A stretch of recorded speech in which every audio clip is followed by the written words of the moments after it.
কোথাও জলকে ঘিরে অফুরান জল রয়ে গেছে, আর ডক্টর কুণাল সরকার মানেই অফুরান ডিবেট এবং অফুরান নতুন আইডিয়াজের সমাহার। ফলে আজও ডক্টর কুণাল সরকারের সঙ্গে কথা মুখে আপনাকে স্বাগতম। নমস্কার নমস্কার দেবাশিস, কথামুখের সমস্ত দর্শক, সমস্ত শ্রোতাকে নমস্কার। কিন্তু আজকে কি একটা অদ্ভুত রাজনীতি এসে গেছে যে কোন বক্তব্যে মানুষ হাততালি দেবে আর কোথায় রেজিস্ট করবে। ওই সাবাকে যখন বলছিলেন কংগ্রেসের সভানেত্রী, সেই সময় জনগণ যে রিয়াকশনটা করছিল, এটা কি এক ধরনের ফ্যাসিজমের প্রাদুর্ভাব? দেখো, কথাটা এখন মানে তখন ধরো আমরা যেটা দেখলাম যে ডিবেটটা হয়তো আপনারা অনেকেই দেখেছেন অনলাইনে, তো সেখানে আমি এবছর যেটা চেঞ্জ করেছিলাম, আমরা যেটা চেঞ্জ করেছিলাম যে আমাদের এই কথাবার্তাগুলো এগুলো শুধু একেবারে পাকা চুল টাকমাতা আমার মতো লোকেদের একটা ইন্টেলেকচুয়াল অ্যাক্রোব্যাটিক্সের মধ্যে এটা লিমিটেড না থেকে আমরা বেশ কিছু সংখ্যক কলেজ ইউনিভার্সিটি স্টুডেন্টসের এর মধ্যে ডেকেছি। কারণ আমরা কলেজ ইউনিভার্সিটি স্কুল লেভেলে সারা বছর বেশ কিছু কাজকর্ম করি, বিভিন্ন ডিবেট কম্পিটিশন, ট্রেনিং, ওয়ার্কশপ, তারা আসুক। একটা জিনিস যেটা সেদিন তুমি দেখলে সেটা হলো যে সেখানে কিন্তু ধরো অমুক পার্টির সদস্য, তমুক পার্টির ভলেন্টিয়ার বলে একটা একগুচ্ছ লোক আসেনি, কিন্তু যেটা তুমি বলছো যে কংগ্রেসের রিপ্রেজেন্টেটিভ আমাদের শামা মোহাম্মদ যখন বলতে উঠছে, তার দুটো চারটে কথার পরে কিছুটা ব্যারাকিং, কিছুটা তার হয়তো একটু আর লিভিং ভালো হয়তো লাগবে না, অন্তত কার ভালো লাগে আমি জানি না, আমার ভালো লাগে না যে we live in a environment, আমরা এমন একটা পারিপার্শ্বিকের মধ্যে আছি যেখানে আমাদের চিন্তাভাবনা করার মানসিকতা, আমাদের চোখের দৃষ্টি সব কিছুই কিন্তু ভীষণ পোলারাইজড হয়ে গেছে।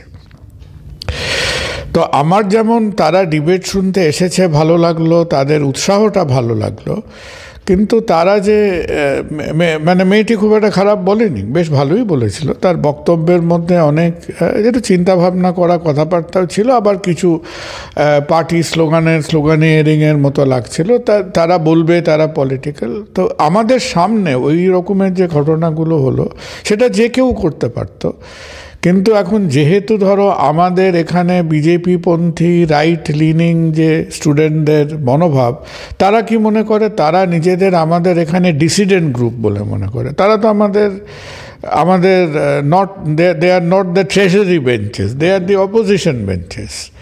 সুতরাং তারা একটু সময় পেলে ওইভাবে রাখায়, কিন্তু ইট ওয়াজ অ্যান এক্সাম্পল।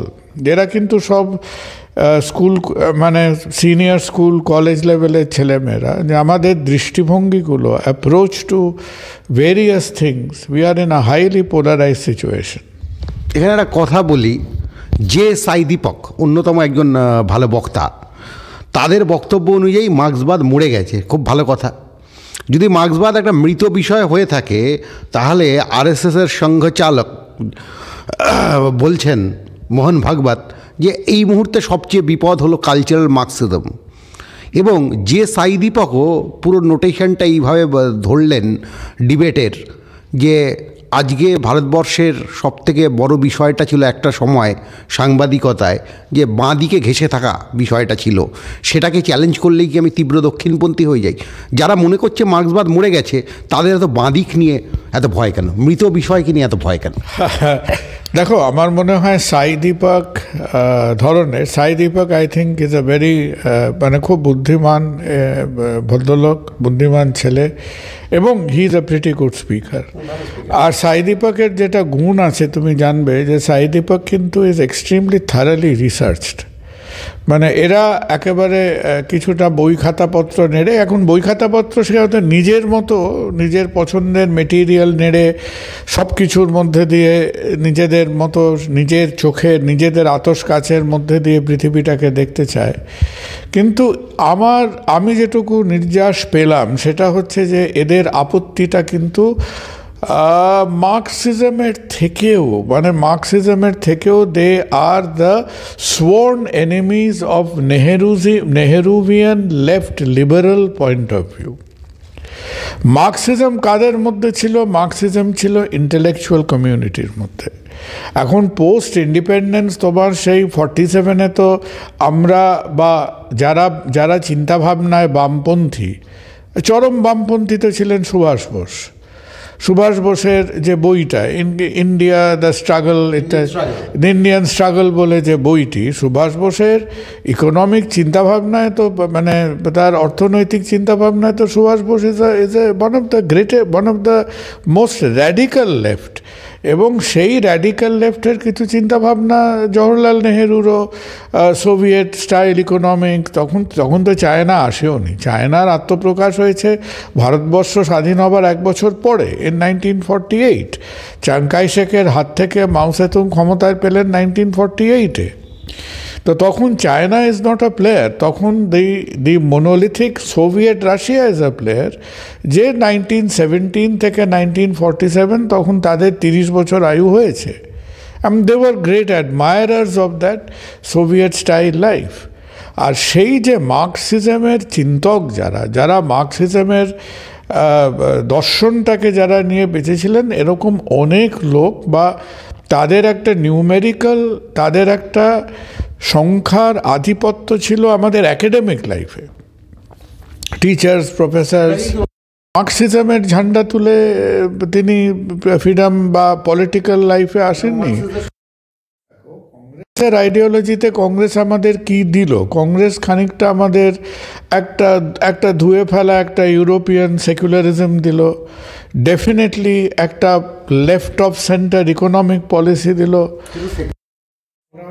দেখো, আমার এর মধ্যে একটা ডিফারেন্স আছে, কারণ সেকুলার কথাটা যে পারিপার্শ্বিক থেকে বা ইতিহাস থেকে উঠে এসছে, that is primarily a kind of European concept. কারণ ইউরোপে একটা লং রানিং যুদ্ধ হয়েছিল কাদের সঙ্গে? মানুষের যারা চিন্তাভাবনা করে, যারা বৈজ্ঞানিক, যারা ডাক্তার, যারা সায়েন্টিস্ট, যারা ম্যাথামেটিশিয়ান, যারা physicist, starting from Galilei, starting from টাইপকো Brahe, starting from Johann Kepler. তারা কার সঙ্গে লড়ছিলেন? তারা লড়ছিলেন তাদের যখন মোটামুটি ওই চার্চের খপ্পর থেকে বেরোতে পারলো, তারা যখন চার্চের খপ্পর থেকে বেরোতে পারলো, the church controlled state and society থেকে তারা যখন বেরোতে পারলো, তারা তখন হাঁপ ছেড়ে বাঁচলো। এবং তারা ইউরোপ, তুমি চিন্তা করে দেখো তো, France of that time, Germany of that time, mid Europe of that time, তারা কি রিলিজিয়ান দেখেছে? তারা তো চোখে কিছুই দেখেনি। তারা প্রোটেস্ট্যান্ট, তারা মনে করতো Protestant, Roman Catholic, church of England, তোমার লুথেরিয়ান, এদের মধ্যেকার এটা তো ভাই বোনাদের ঝগড়াঝাটি। তারা সেই ঝগড়াঝাটিটাকে নিউট্রালাইজ করে বলল আমরা চার্চের হাত থেকে বেঁচেছি, এবং they made a blanket statement যে আমরা রিলিজিয়ানের মধ্যে যাচ্ছি না। কিন্তু দ্য ইন্ডিয়ান বা আমাদের সাবকন্টিনেন্টাল এক্সপিরিয়েন্স যেটা, এখন আমরা শুধু মনে করি যে আমাদের হিন্দু মুসলিম কনফ্লিক্টটাই একটা উপপাদ্য বিষয় অফ সেকুলারিজম, তা তো নয়। তোমার the struggle between Hinduism and Buddhism, এটা তো একটা বিরাট স্ট্রাগল। মানে এই পাঞ্জা তো এখানে আপনাকে এখানে এই জায়গাটা ধরছি। ধরুন এই স্ট্রাগলটা ছিল, তবুও কিন্তু অশোক তার শিলালিপিতে বলছে যে সমস্ত নাগরিককে রাষ্ট্র সমান চোখে দেখবে, ধর্মটা বিষয় নয়। আবার যখন আকবর তার ক্যালেন্ডার তৈরি করছে, সেখানেও হিজরি মতের সাথে মিলে যাচ্ছে হিন্দু মত। ফলে তারা করছে, কিন্তু আমার ধারণা হলো বা আমার বিশ্বাস হলো যে ভারতবর্ষে উই আর প্লুরালিস্টিক। অর্থাৎ আমরা যে একটা ধর্মীয় কিছু দেখলেই মুখ ঘুরিয়ে রাখবো, সেটা কিন্তু ইউরোপও পারেনি। ইউরোপের সেই ডেফিনিশন অফ সেকুলারিজম ক বছর ঠিক আছে, টেকেনি। England is openly Church of England, France is openly Protestant minority. যারা নিজেদের মধ্যে কাটাকুটি রক্তপাত করে নর্দার্ন আয়ারল্যান্ড, সাদার্ন আয়ারল্যান্ড তৈরি করে, এটা কিসের যুদ্ধ? Protestant versus Roman. আমার দেশে আমি যুদ্ধ করলে তুমি বলতে আজকে বনগাঁ বা মুর্শিদাবাদ বা হাওড়ার কোনো অঞ্চলে হিন্দু মুসলিম ঝগড়া করছে, দাঙ্গা হচ্ছে। আয়ারল্যান্ডে করলে তুমি বলতে নর্দার্ন আয়ারের সঙ্গে, তারা জিনিসটাকে ডেফিনেশনটা চেঞ্জ করতো। আজকে যে লেবানন হলো, কারা ঝগড়া করেছে? একটা খ্রিশ্চান অর্থোডক্স, একটা মুসলিমস, একটা শিয়া, একটা সুন্নি, একটা আরব, একটা জগা খিচুড়ি তৈরি হয়েছে। সো ইউরোপও কিন্তু বেশি দিন তাদের এই সেকুলারিজমের মাদুলিশে ধরে রাখতে পারেনি। এই যে ফ্রান্সে অবিরত তারা যে গুলিগোলা বর্ষণ করছে between the majoritarian French society আর তাদের ইমিগ্রেন্ট ইসলামিক সোসাইটি, আজও তারা রিকনসাইল করতে পারেনি। তো এই প্রবলেমগুলো আছে। ভারতবর্ষের মেন দৃষ্টিভঙ্গিটা আমার কাছে ইজ আ প্লুরালিস্টিক রিলিজিয়ন। তার মধ্যে আমি কতটা বহুত্ববাদের ফেভারে, কতটা বহুত্ববাদের এগেনস্টে, দ্যাট ইজ এখন 22শে জানুয়ারি অনেকটাই সেটার তার একটা ওয়াটার টেস্ট হবে আর কি। 22শে জানুয়ারির বিষয়টা অবশ্যই আসবো, তার সাথে সাথে একটা অন্য প্রশ্নে যাব। আপনি যখন বাংলা ভাষায় আমরা দেখেছি সিডিসির ডিবেটগুলো বা আপনার ডিবেটগুলো, সেখানে বিবাহ স্বাস্থ্যের পক্ষে ভালো কি খারাপ, কিন্তু যখনই ইংরাজি ভাষায় আমরা দেখছি তখনই আমি বাংলায় যেটা তর্জমা করলে যেটা দাঁড়ায় সেটা হলো যে আজকের সাংবাদিকতা অনেক বেশি মনোরঞ্জন কেন্দ্রিক, সেখানে কন্টেন্টের জোর কম দেওয়া হয়। তাহলে ইংরাজি ভাষায় যখন আপনারা অনুষ্ঠান করছেন তখন দেখা যাচ্ছে তার মাহাত্ম্যটাকে মানে ইন্টেলেকচুয়াল গ্র্যাভিটিটাকে বাড়িয়ে দিচ্ছেন, আর বাংলা ভাষায় অনুষ্ঠান করলে কি তার ইন্টেলেকচুয়াল গ্র্যাভিটিটা অনেক কমে যাচ্ছে? বিবাহ না, বাংলাতে আমরা অনেক সিরিয়াস ডিবেট করেছি, তবে হয়তো টপিকগুলোকে আমরা একটু মুখরোচকভাবে আরও করেছি। যেমন ধরো যখন বলেছিলাম আমরা যে বাঙালি দুই ভাগ তাই দুর্বল, তারপরে আমরা ডিবেট করেছিলাম যে বাঙালির সংরক্ষণের প্রয়োজন আছে। তারপর আরেকটা খুব ভাইরাল ডিবেট হয়েছিল যে বাংলায় আমাদের অহিংস রাজনীতি সম্ভব নয় বা হিংসা অপরিহার্য আমাদের রাজনীতিতে। আর বাংলায় দেখো এখন তুমি রোজ সেই 7টার থেকে রাত্রি 10টা অবধি পলিটিক্সের তো একেবারে পারমাণবিক চর্চা হচ্ছে। হ্যাঁ, ইট ইজ একটা চ্যানেলে নিউক্লিয়ার ফিউশন হলে পরের চ্যানেলটায় নিউক্লিয়ার ফিশন হচ্ছে, আর একেবারে মাইক্রো অ্যানালিসিস, ওর বাড়িতে কি বলেছে, তার বাড়ির লোকের কি খবর, তার সাকরেদরা কি বলেছে, তারা কোথায় 5 টাকার থেকে 5 কোটি টাকা পোতা আছে। কিছুটা আমার মনে হয় যে বাংলার অডিয়েন্সের মধ্যে কিছুটা একটা এই যে একটা কি বলবো রোজকার এই রাজনৈতিক হাঁড়ি হেঁসেলের লড়াইটা তারা যেটা দেখছে, তারা কিছুটা আমার মনে হয় ইন্টেলেকচুয়ালি ক্লান্ত তার থেকে। সুতরাং মাঝে মধ্যে আমরা একটা হিলেরিয়াস ইন্টারলিউডের করি। আশা করছি ফেব্রুয়ারি মাসে আমরা আরেকটা বাংলা ডিবেট করতে যাব, এবং সেখানে ইচ্ছে আছে আমার একটা টপিক মাথায় আছে, সেটা দেব।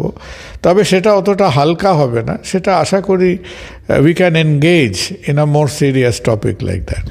আমরা এখানে যাই। আনন্দ রঙ্গনাথন অন্যতম একজন স্পিকার ছিলেন এই ডিবেটের। তিনি একটা ইন্টারেস্টিং কথা বললেন যে আপনারা শুধু মোদি সরকারকে দেখেন, অন্য সরকারগুলো দেখেন না, যেন কেন্দ্রীয় সরকারে অন্য কেউ বসে আছেন। ব্যাপারটা আমার মনে হলো কেন্দ্রীয় সরকারের হাতে তো সবচেয়ে বেশি ক্ষমতা।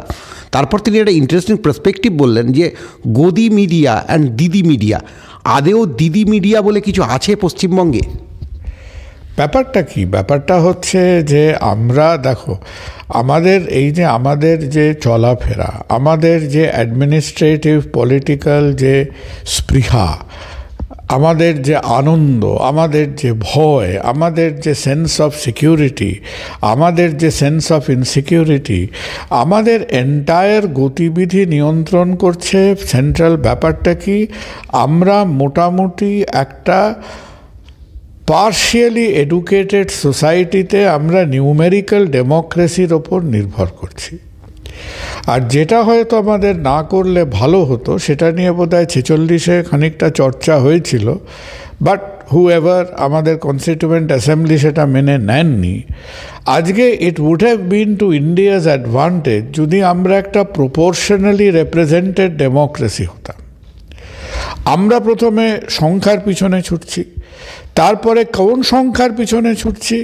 যেখানে 51 is by far superior to 49। তো এই ব্যাপারটা I think 51 being supremely superior to 49, এইটা হচ্ছে এই নিউমেরিক্যাল ডেমোক্রেসির একটা দুর্বলতা। এবং এই দুর্বলতা খানিকটা ধরো এডুকেটেড সোসাইটি যেমন ইউনাইটেড কিংডম, ইংল্যান্ডে এটা বামপন্থীরা তো এই প্রপোর্শনাল ডেমোক্রেসির দাবি করতেন, বামপন্থী দলগুলো। আজকে আর করেন না, কারণ তারা 34 বছর তো এটারই ফায়দা লুটেছে। তারা কলকাতায় হারতো, বাইরে জিততো। আজকে বিজেপি বাইরে কিছু জেতে, কলকাতায় হারে। তো কখনো that works in their favour, কখনো ইট ওয়ার্কস এগেনস্ট। তো আমরা যে প্রপোর্শনাল ডেমোক্রেসি, এই যে আমাদের একটা কথা আমরা কিছুক্ষণ আগেই বললাম, আমাদের যে প্লুরালিজম, সেই প্লুরালিজমটা সব জায়গায় প্রকাশ পায় ইলেকটোরাল ডেমোক্রেসিটা বাদ দিয়ে। ইলেকটোরাল ডেমোক্রেসিতে যে 1 লক্ষ ভোট পেয়েছে, that person is infinitely superior যে 99,999টা ভোট পেয়েছে তার থেকে। মার্কসের ক্ষেত্রেও তাই, এডুকেশন সিস্টেমেও তাই। হ্যাঁ, মার্কসের ক্ষেত্রেও তাই। সেটা আমাদের দুর্বলতা। এখন এই সংখ্যার পিছনে ছুটতে গিয়ে এইরকম করে ওই 10 ভোটেই যেত আর 10 লক্ষ ভোটেই যেত, এই chasing of numerical democracy in a society, যার হয়তো আমাদের যার উপলব্ধি, যার ভালো মন্দ জ্ঞান, যার রিয়েলাইজেশনে এখনও খানিকটা তাৎক্ষণিক ব্যাপার আছে, সব জিনিসটা হয়তো আমরা অত গভীরে দেখি না। তাই আমাদের ভোটের আগে একটা রাম মন্দির করার প্রয়োজন পড়ে, তাই আমাদের যাবতীয় স্কিমের 80% ভোটের আগে অ্যানাউন্সড হয়। তো এইটা আমাদের দুর্বলতা। সিমিলারলি পলিটিক্যাল ওভারলর্ড যারা স্টেটে আমাদের একরকমের মালিক পক্ষ আছেন, এরা তো আমাদের গণতন্ত্রের সঙ্গে সম্পর্কটা খানিকটা শ্রমিক মালিকের সম্পর্কে চলে গেছে। রাজ্য স্তরে আমাদের ম্যানেজিং ডিরেক্টর হচ্ছেন চিফ মিনিস্টার, সেন্ট্রাল স্টেজে আমাদের চেয়ারম্যান অফ দ্য কোম্পানি হচ্ছেন প্রাইম মিনিস্টার। কিন্তু তুমি তো ম্যানেজিং ডিরেক্টরকে খুশি না করে চেয়ারম্যান অবধি পৌঁছাতে পারবে না। সুতরাং সবাই সবাইয়ের মতো করে করছেন। তাদের হাতে যে রিসোর্সটা আছেন, সেই রিসোর্সটা দিয়ে তারা তাদের একটা হ্যাপি ফ্যামিলি চারিদিকে করার চেষ্টা করছেন। সেন্টারও তাই চেষ্টা করছে। আর হয়তো নিকট ভবিষ্যতে আমরা এইটা ডিবেট করতে পারবো। আমার যেটা ইচ্ছে ছিল এবছর ডিবেট করা, তবু আই এম ভেরি হ্যাপি যে এই ডিবেটে প্রায় 1300 লোক, অনলাইনে প্রায় এখনও অবধি 20,000 মতো মানুষ একটা 2 ঘন্টার ডিবেট দেখেছেন। কিন্তু আমার যেটা হয়তো এখন ইট ওয়াজ ভেরি কন্ট্রোভার্সিয়াল, যে সেটা ডিবেটটা করা যাবে না, আমি তোমাকে বলছি, সেটা হলো I wanted to replace the judiciary by journalism in this topic. এই টপিকটা আমি প্রথম ভেবেছিলাম মেনশনিং জুডিশিয়ারি আর নট জার্নালিজম। তারপরে সবাই একটু বুক ধুক করলো যে ডিবেট শেষ হবার আগেই হয়তো হাতে হাত করা পড়লেও পড়তে পারে। তো আমার খুব হাতে হাত করার বিষয়টা যখন বললেন চিফ জাস্টিসকে, এটা হয়তো এনারা মানে এই বক্তারা বললেন না, মানে সাই দীপক বা অন্যরা, চিফ জাস্টিসকে বিভিন্ন মানবাধিকার সংগঠন, জার্নালিস্ট সংগঠনের তরফ থেকে একটা চিঠি গেছে, কাশ্মীর থেকেও গেছে, আবার ছত্তিশগড় থেকেও গেছে। তারা বলছে যে মোদি শাসনে মত প্রকাশের অধিকারটাই আমাদের বিপন্ন হয়ে গেছে। দেখো, আমিও তো একটু হাত করার দূরে বসে থাকতে চাই। তুমি চিঠিটা কাকে দিচ্ছ?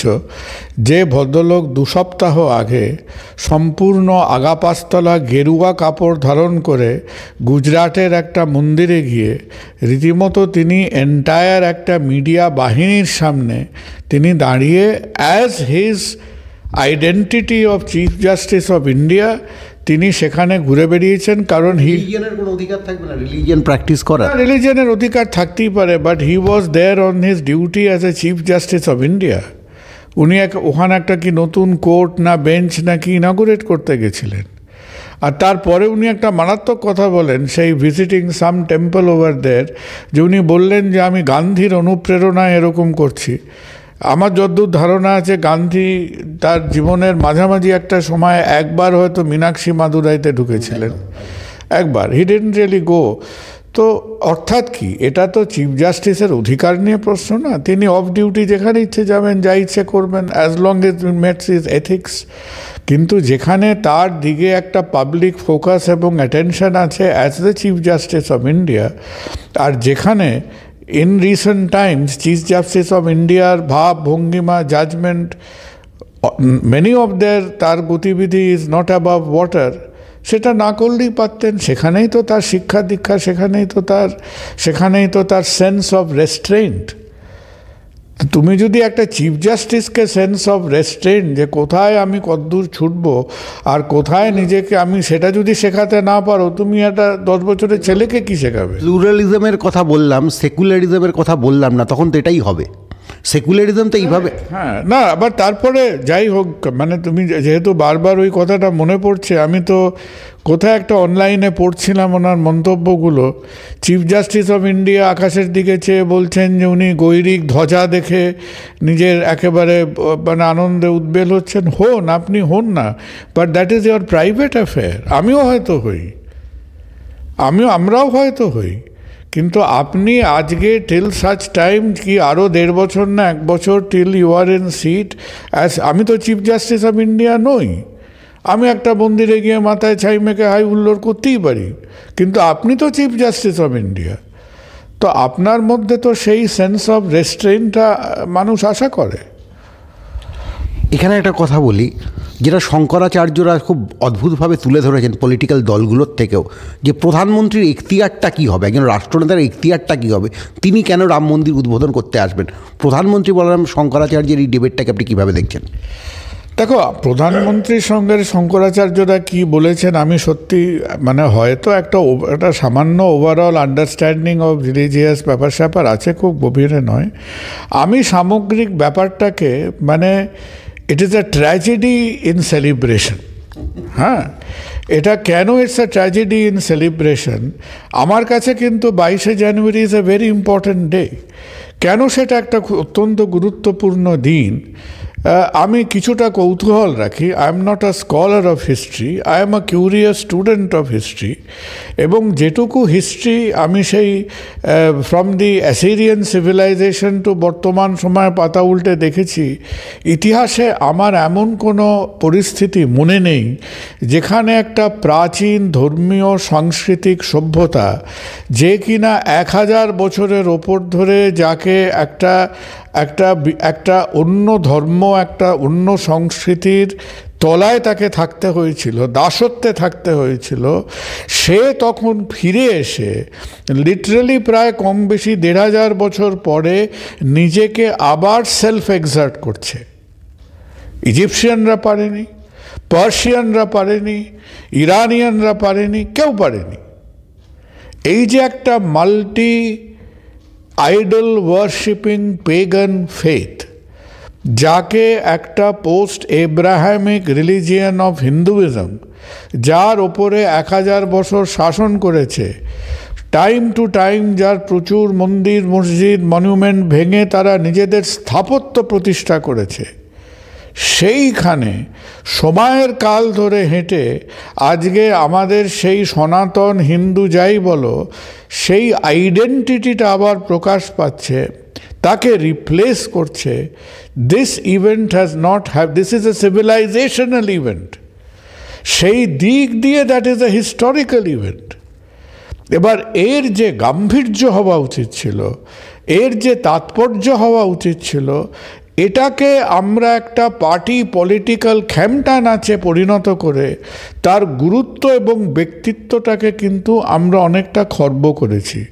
এখন তুমি প্রশ্ন করতেই পারো যে তুমি কত্থক দেখবে না খেমটা দেখবে, সেটা তোমার চয়েস।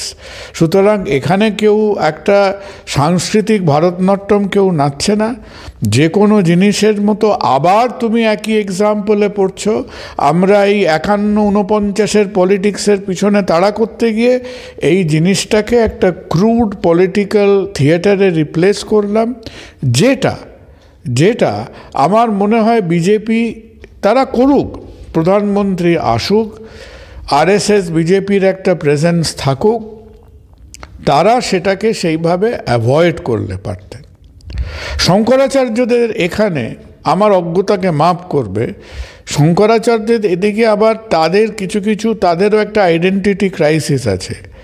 কারণ শঙ্করাচার্যদের যে ক্ল্যানটা, তারা কিন্তু আপাদমস্তক খুব একটা রামভক্ত নয়, তারা বোধহয় এসেনশিয়ালি সাইভাইট। আমাদের হিন্দু কাল্টের মধ্যেও তো তফাৎ আছে। আমাদের বৈষ্ণবাইটস আছে যারা ওই রাম কৃষ্ণ ইত্যাদি এই লাইনটাতে চলে। একজন আমাদের কেউ কেউ শাক্ত আছেন যারা মাদার গডেসের পিছনে চলেন, কেউ কেউ শাইভাইটস আছেন। তো শঙ্করাচার্যদের এবং যেরকম আজকে জুস খ্রিশ্চানস মুসলিমরা নিজের মধ্যে মারপিট করে, আমরা তো নিজেদের মানে ইন্ট্রা হিন্দুইজম মারপিটও তো প্রচুর হয়েছে। শাক্ত ভার্সেস বৈষ্ণব, বৈষ্ণব ভার্সেস শাইভাইট, সেটা কম হয়েছে। সুতরাং আমার মনে হয় না যে শঙ্করাচার্যরা ওভারঅল এই রাম মন্দিরের উৎসাহে সাংঘাতিক উৎসাহিত। প্লাস তারা নিজেদের মনে করেন যে আমারও একটা দখল, আমার একটা সম্মানের জায়গা আছে। এখন তাদের তো 5 বছর পর পর ভোটে লড়তে হয় না, তারা তো ভোটারের ওপর নির্ভর নন, তারা ভক্তের ওপরে নির্ভর। এখন মোদির ভক্ত অ্যান্ড ভোটার তো একই কমিউনিটি, কিন্তু যাদের 5 বছর পর পর ইলেকশনের ঝামেলা নেই, তাদের পাওয়ার বেসটা কিছুটা স্ট্রঙ্গার। এখানে একটা কথা বলা হয় যে রিকনস্ট্রাকশন, অনেক লেখকও বলেছেন বাবরি মসজিদের ভাঙার ঘটনাকে রিকনস্ট্রাকশন অফ হিস্ট্রি, পুরনো মূল্যবোধের জাগরণ। আদেও কি সেটা ছিল? মানে অযোধ্যার যে সাধারণ মানুষজন তারা কিন্তু এই ধরনের ডিসপিউটের প্রবলভাবে একটা সময় বিরুদ্ধে ছিল। ভারতীয় একটা প্রাচীন ঐতিহ্যকে কিছু ফ্যানাটিক গুড়িয়ে দিল, তার মধ্যে দিয়ে কি আদেও একটা ধর্মের পুনর্জাগরণ হয়? দেখো, ফ্যানাটিসিজমের মধ্যে দিয়ে কোনো পুনর্জাগরণ হতে পারে না, কিন্তু this was a permissive fanaticism. আমার মনে হয় না যে we are completely honest in calling it fanaticism. This was a sponsored fanaticism. হ্যাঁ, যেখানে আমাদের কংগ্রেসের প্রাইম মিনিস্টার রয়েছেন, কল্যাণ সিং গভর্নমেন্ট রয়েছে, পুলিশ লাইন দিয়ে দাঁড়িয়ে আছে, সেখানে কয়েক হাজার বা লক্ষ লোক এসে একটা একটা করে ইঁট খুলে নিল। I don't think that is spontaneous fanaticism. এটা আমাদের ওই কিছুটা সন্দেশখালির মতো ব্যাপার আর কি। তুমি সন্দেশখালি যদি জনরোষ হয় তাহলে এটাও জনরোষ। So I don't think that was genuine fanaticism. কিন্তু অ্যাট দ্য সেম টাইম তোমাকে তো আমাদের তো এটাও স্বীকার করতে হবে যে কিছু কিছু ভাবধারা, কিছু কিছু রিলিজিয়াস কালচারের মধ্যে একটা দুর্বলতা থাকে। এবং Islamic religious culture, if you look at Islamic literature, if you look at Islamic science, শ্রদ্ধায় আমাদের মাথা নিচু হবে তাদের সামনে। কিন্তু if you look at the Islamic religious intolerance, এটা কিন্তু তাদের ওই সময়কার যে একটা একরোখা গোয়াড় গোবিন্দ টাইপের মনোভাব, আজকে তার খেসারত আজকে একবিংশ শতাব্দীর মুসলিম তাদের দিতে হচ্ছে। কিন্তু কথাটা হলো কি যে আমরা ভেতরে যাই থাকুক না কেন, সারা পৃথিবীটা ধরো পোস্ট ইন্ডাস্ট্রিয়াল রেভলিউশন যখন একটা সর্ট অফ আমরা এক পাত থেকে ভাত খাই এই করি, গ্লোবালাইজেশন, একাত্মবোধ, কার্ল মার্কস জন্মে গেছেন, দাস ক্যাপিটাল লেখা হয়ে গেছে, নিটসে এসে ভগবানকে গুঁড়ো গুঁড়ো গুঁড়ো করে দিয়ে বেরিয়ে গেছেন। এরম একটা সময় when philosophy was overtaking religion, যেখানে আমাদের একটা larger feeling of right and wrong emerge করছে, সেখানে দি ইসলামিক ইনটলারেন্স, যেমন Islamic intellectualism acts in their favour, Islamic intolerance is their weakness.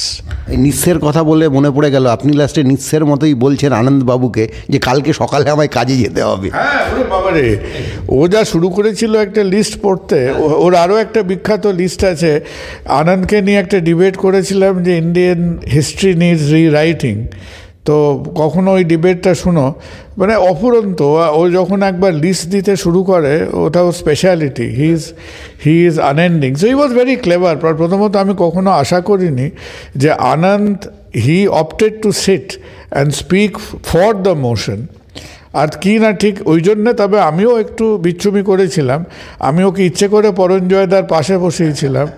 তো আমি ওকে বলেছিলাম যে তুমি জীবনে হয়তো মাধুরী দীক্ষিতের পাশে বসার সুযোগ পেলেও পেতে পারো, দীপিকা পাডুকোনের পাশে বসার সুযোগ পেলেও পেতে পারো, কিন্তু দ্বিতীয়বার আর কোনো দিন পরঞ্জয় গুহ ঠাকুরদার পাশে বসার তুমি চান্স পাবে না। সুতরাং আজকে সন্ধ্যেটা উপভোগ করে নাও আর কি। এখানে একটা কথা রয়েছে, আনন্দ যেটা বলছেন, আমি তারপর খন্দেশখালিতেও নিশ্চয়ই আসবো, আর দুটো প্রশ্ন করে আজকের মতো আমরা ইতির জায়গায় যাব, পরঞ্জয় বাবুতেও আসবো। আনন্দ যেটা বলছেন যে অজিত পাওয়ার যখন বিজেপির ঘনিষ্ঠ ছিল, মানে বিজেপির বাইরে ছিল, তখন তার বিরুদ্ধে বহু কেস দেওয়া হলো। উনি যখন বিজেপিতে চলে এলেন, উপমুখ্যমন্ত্রী হয়ে গেলেন হঠাৎ করেই, তখন তার বিরুদ্ধে সমস্ত কেস উইথড্র করে নেওয়া হলো এবং সাংবাদিকরা এ নিয়ে মোদিকে প্রশ্ন করলেন না। সাংবাদিকরা আদেও মোদিকে প্রশ্ন করার কি সুযোগ পাবেন? কেননা মোদিজি তো একটাও প্রেস কনফারেন্স করেননি। উল্টে তারা যাকে দুর্বল প্রধানমন্ত্রী বলতো, তিনিও তার প্রধানমন্ত্রী হিসেবে শেষ প্রেস কনফারেন্সে 62টা কোয়েশ্চেনের অ্যান্সার দিয়েছিলেন। দেখো, মানে সবাইকে তো একটা ডেবিট অ্যান্ড ক্রেডিট সাইড নিয়ে যেতে হবে। সুতরাং মানে আমি নরেন্দ্র মোদীকে ভারতীয় বর্তমান অবস্থার পরিপ্রেক্ষিতে বলি যে Narendra Modi is a medicine with a low toxicity level. He is a medicine. আমাদের অনেক কিছু দরকার ছিল, অনেক কিছু জায়গায় একটু কড়া হেডমাস্টারের দরকার ছিল। সেই কড়া হেডমাস্টারের শাসন তিনি করেছেন। কেউ কোনো সাবজেক্টে 10-এ 10 এখানে পাবে না। মোটামুটি he is an economic and infrastructural success, but he is a social failure. কিন্তু মোদির যেখানে যে ব্যাপারটায় মোদি হয়তো 10-এ 10 পাবে, এখন কথাটা হলো যে মোদি ভার্সেস মোদিস অপোজিশন, এটা খানিকটা হয়ে গেছে কীরকম জানো? এটা খানিকটা হয়ে গেছে মেসির সঙ্গে খিদিরপুর ক্লাবের খেলার মতো। এটা কি আমরা মোদিকে একটু বাড়িয়ে দেখছি না? তার fascist regime time and place equation. Modi আজকে যে সময়টা এসেছেন, সেখানে মোদি ডেফিনেটলি, এখন দেখো সব তো ভাগ্যর দ্বারা হয় না। মোদির টাফেস্ট অপোজিশন এখন অবধি কে ছিল? Which is the biggest hurdle that Modi ever had to climb in his life? সেই বিগেস্ট হার্ডল ছিল গোধরা রাইটসের পরে বাজপেয়ী, পরবর্তীকালে আমাদের আদবানি। এই বাজপেয়ী আদবানির পরে যারা মোদিকে অপোজ করার চেষ্টা করেছে, মোদি তাদের মাথা চিবিয়ে চচ্চড়ি করে রেখে দিয়েছে। কারণ ইট ওয়াজ আ ভেরি আনইকুয়াল ফাইট। আজকে যেখানে অটল বিহারীকে স্ট্র্যাটেজি ম্যাচ করার মতো কংগ্রেসের একটা চিন্তাভাবনা, তুমি চিন্তা করে দেখো না, আজকে ধরো কংগ্রেস যদি একটা অপোজিশন ব্লক হয়, I don't think Congress is an opposition block. এই যে কংগ্রেসের 22শে জানুয়ারি রাম মন্দিরে না যাওয়াটা, এটা কত বড় একটা সুইসাইডাল ডিসিশন। যে রাজীব গান্ধী হাতে করে 89-এ তালা খুললেন, যে that ever included Ram Mandir as a project, আর অনেক পরে মাঝখানের সব ঘটনা বাদ দিয়ে আমাদের রঞ্জন গগৈ যখন রিটায়ারমেন্টের পরে ডিসিশনটা দিলেন সুপ্রিম কোর্টের, তখন প্রথমেই মানে সে উদ্বাহু হয়ে কে নেচেছিল? কংগ্রেস নেচেছিল। তার সফট হিন্দুত্বের লাইন, তথাকথিত সফট। এই কংগ্রেস কখনো টিকি ধরছে, কখনো টিকি কেটে ফেলছে, কখনো এই করছে। তো কংগ্রেস আজকে কাকে ডিসওন করলো? কংগ্রেস তো রাজীব গান্ধীকে ডিসওন করলো। কিন্তু এখানে একটা মজা রয়েছে, বিজেপি যখন দল ভাঙিয়ে লোকানে, তখন বলা হয় এটা মোদিজির চাণক্য নীতি, আর অন্য দল করলে বলে এটা চটি পিসির নীতি। এটা কথাটা বিজেপির মধ্যে নয়। আজকে আমার তোমার যেরকম একটা অস্বস্তি হয়, খারাপ লাগে, যখন তুমি দেখো আমরা যেরকম পাবলিক ইনস্টিটিউশনদের পলিটিক্যাল ক্ষমতার পায়ে আমরা মর্টগেজ করেছি, পুলিশকে করেছি, এডুকেশনকে করেছি। আজকে সবাই একেবারে দরদ উতলে পড়ছে কেন এসএসকেএমে পলিটিক্যাল লিডাররা ভর্তি হয়, কিন্তু কারো দরদ উতলে পড়ছে না যে কেন আজকে জুডিশিয়ারি সেন্ট্রাল গভর্নমেন্টের বশবর্তী হয়। কারো দল উপচে পড়ছে না কেন আমরা 75 বছর ধরে একটা proper Indian police force act করতে পারিনি। কারো দরদ উপচে পড়ছে না কেন আমরা একটা independent central education service appoint করতে পারিনি। কারো দরদ উপচে পড়ছে না কেন আমরা দূরদর্শনকে একটা সেপারেট গভর্নমেন্ট অথরিটি করতে পারিনি। এগুলো হচ্ছে আমাদের জেনেটিক প্রবলেম। এটা সেই সিকেল সেল অ্যানিমিয়া বা থ্যালাসেমিয়ার মতো। This is a genetic disease. সেন্টারে থাকলে সেন্ট্রাল অভিব্যক্তি হবে, স্টেটে থাকলে স্টেট অভিব্যক্তি হবে। এখানে ন্যাকা সেজে কোনো লাভ নেই। এবং আজকে তুমি ধরে নাও, তোমার যদি আজকে এসএসকেএম নিয়ে অ্যালার্জি হয়, তোমার যদি আজকে সন্দেশখালি নিয়ে অ্যালার্জি হয়, তুমি মনে করো যে তুমি আজকে তিতিবিরক্ত হয়ে গেছো যে তৃণমূল গভর্নমেন্ট চুরি করছে, সন্দেশখালি করছে, নিপাত রাত যাক, তুমি রবিবার দিন ঘুমোতে গেলে তৃণমূলের ওপর বিরক্ত হয়, সোমবার সকালে তুমি চোখ খুলে দেখলে আমাদের নতুন কু ক্লাক্স ক্ল্যানের কোনো একটা গভর্নমেন্ট আমাদের পশ্চিমবঙ্গে এসেছে। সে এসে সোমবার দিন সকাল 10টা বাজতে না বাজতেই সে লিস্ট বাই লিস্ট একই জিনিস করবে, বিকজ ইয়োর কনস্টিটিউশন। আজকে যে আমরা সতীসাজ্জি লোকের সামনে দাঁড়িয়ে তুমি দুর্নীতি দুর্নীতি বলছো, কি দুর্নীতি বলো তো? আজকে একটা লোকসভা ইলেকশনের highest expense, white money expense allowed by the election commission বোধহয় ম্যাক্সিমাম 50 lakhs। আজকে যে লোকটা 1 লক্ষ ভোট পায়, ইন্ডিয়ান আমাদের দি অডিটর জেনারেল বলছে each vote in India cost 700 rupees। তাহলে 1 লক্ষ ভোট পেতে তুমি তো ওখানে 7 কোটি টাকা খরচা করে এসছো, আর 50 লাখ টাকা সেখানে, যেখানে তোমার 80% expenditure is in declared black money. তুমি কেন ঘুমটার তলায় খ্যামটা নাচ্ছ আজকে? ভোটিংটা বন্ধ করো, IPL এর নিলামের সঙ্গে সঙ্গে 5 বছর পর পর 540টা নিলাম করো, ব্যাপারটা সিম্পল হয়ে যাবে, খরচা বাঁচবে। কিন্তু এই সন্দেশখালির যে লোকটাকে খুঁজে পাওয়া যাচ্ছে নাকি মুকুলের মতো ভ্যানিশ হয়ে, প্রেডিক্টেবল। কি করে খুঁজে পাবে? কি করে? আজকে তুমি সন্দেশখালি করছো, আজকে বললাম ক্লু ক্লাক্স ক্ল্যানের গভর্নমেন্ট হোক সোমবার দিন পশ্চিমবাংলায়, সেই সরকার এসে প্রথমে একটু গুডি গুডি বয়ে বয়ে হয়ে 6 মাস 8 মাস কাটাবে। 1 বছরের ওই নতুন জামাইয়ের গন্ধটা যখন গা থেকে চলে যাবে, তখন সে পান্তুয়া খালি করবে, তখন সে মানে লেডিগিনি খালি করবে। এখন সন্দেশখালি নিয়ে অত চিন্তিত হয়েও না, একটু বইপত্র, দিস ইজ আওয়ার তুমি সন্দেশখালি চাও না, ভেরি গুড। তাহলে পথে ঘাটে মাঠে দাঁড়িয়ে ইন্টেলেকচুয়াল কমিউনিটি বলুক আমরা একটা quasi independent Indian police force act চাই। মাঠে নামে তুমি নেবে বলো আমি এসএসকেএম এর মিসইউজ চাই না, তাই যদি হবে আমি একটা ইন্ডিপেন্ডেন্ট হেলথ কেয়ার অথরিটি চাই।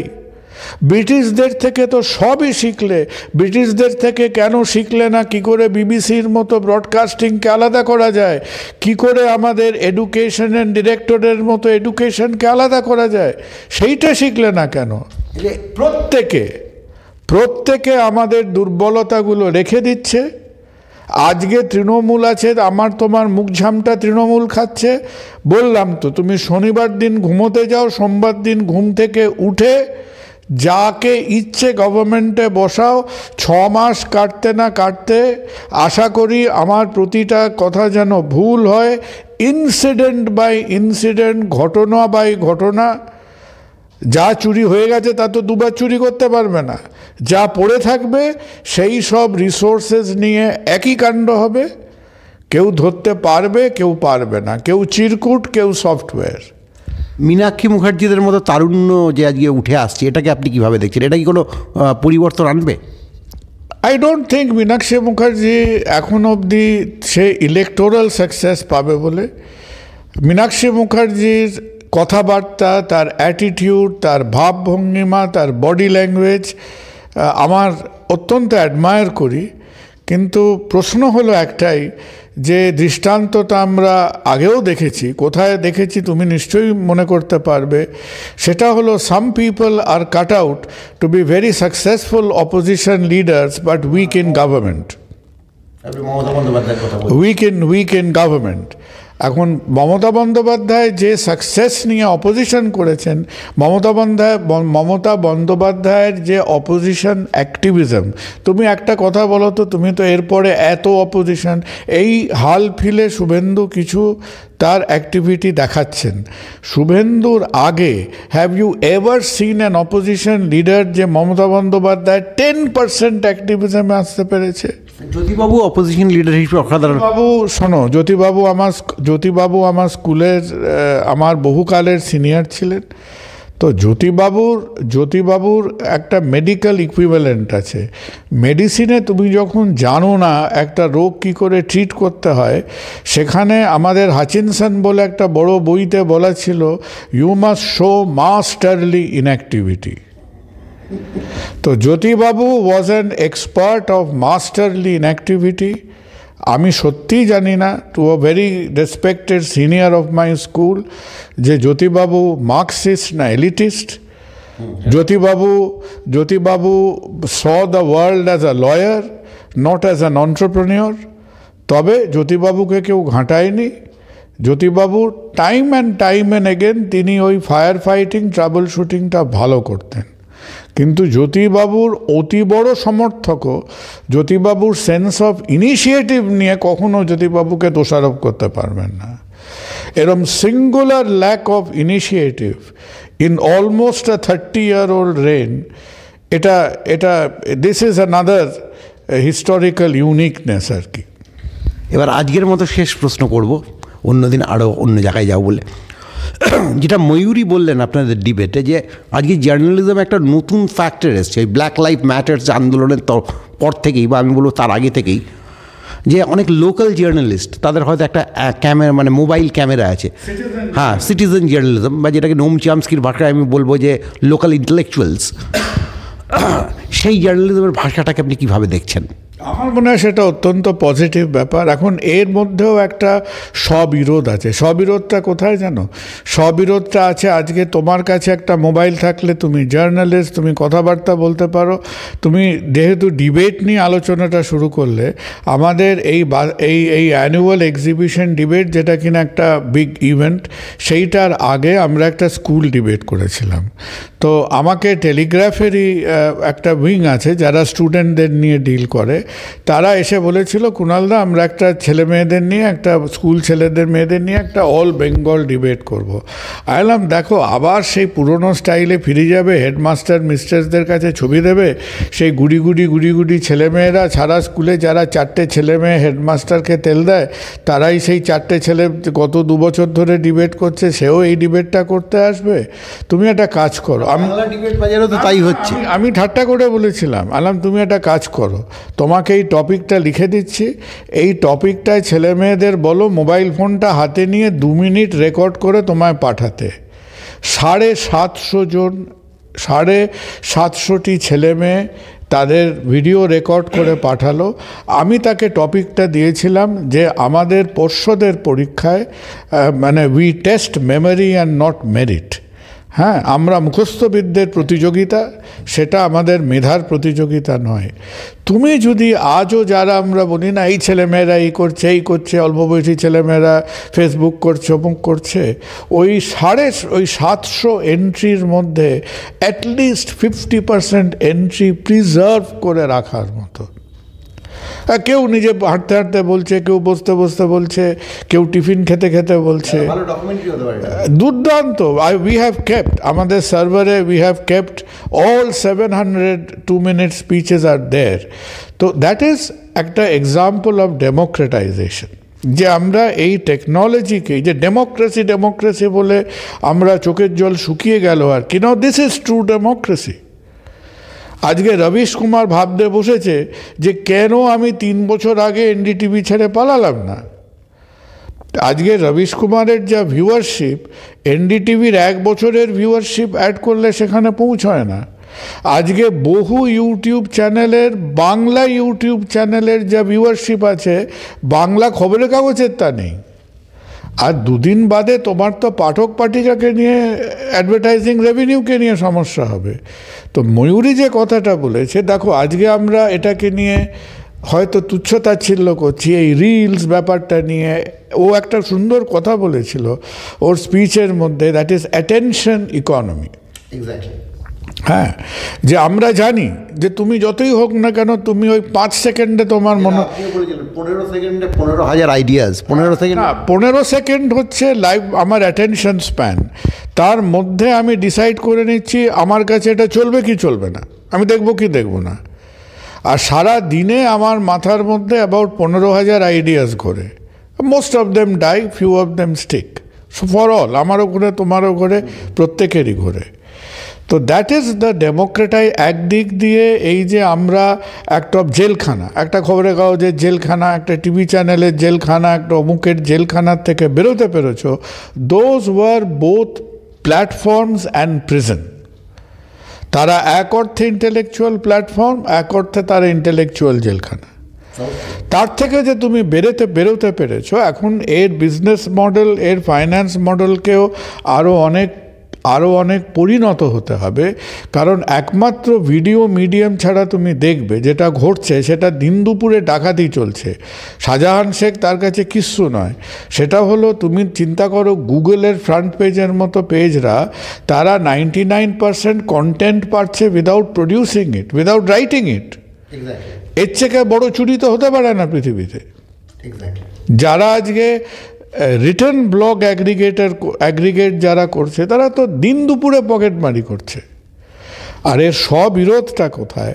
স্ববিরোধ হলো, যেটা তুমি চিন্তা করে দেখবে, যখন সবাই ঘাবড়ে যাবেন না, যে এখন যে লক্ষ লক্ষ লোকেরা মিলে, ছেলেমেয়েরা মিলে নিউজ, ওপিনিয়ন, পলিটিক্স, গান, রান্না, ট্রাভেল সব নিয়ে আমরা ডিজিটাল বা ইউটিউব প্ল্যাটফর্মে ভিড় করছি। YouTube is turning into the biggest monopoly platform.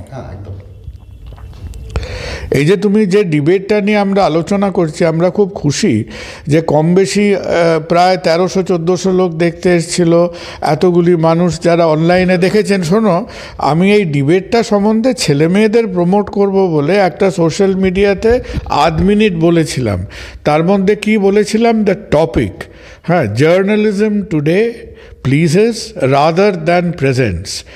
এই কথাটা সাম social media platform found it offensive.